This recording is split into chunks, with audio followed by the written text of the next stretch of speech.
Guess what Chinese tourists do when they visit the United States? Well, it's not too shocking. It's the #1 activity is shopping. This has made U.S. retailers on the high end eager to court business, but there are signs that the global economic slowdown is causing some Chinese tourists to pull back. Karina Huber reports.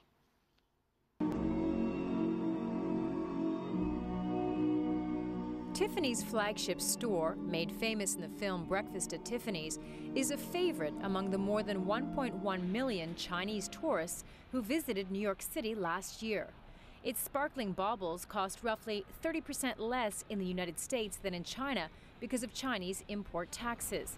But despite the cost savings, Chinese tourists seem to be tightening their purse strings while shopping in the U.S., according to earnings reports from major U.S. retailers like Macy's and Tiffany's.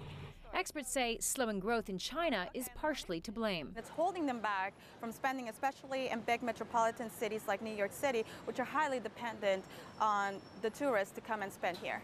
Experts say currency exchange rates are also a cause of the drop in Chinese spending in the U.S.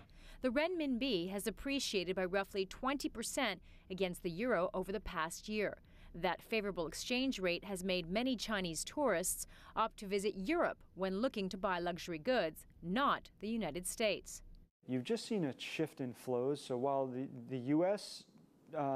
Tourist spending has been depressed a little bit and maybe a little less visitation from the Chinese, you've actually seen a bit of a pickup in Europe, people just buying really at the source.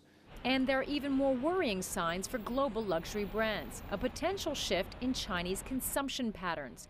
Experts say Chinese consumers are becoming less interested in fancy watches and jewelry and more interested in spending money on experiences like holidays and entertainment. That could be a big blow to the luxury sector at a time when it is counting on Chinese consumers in China and abroad to boost sales.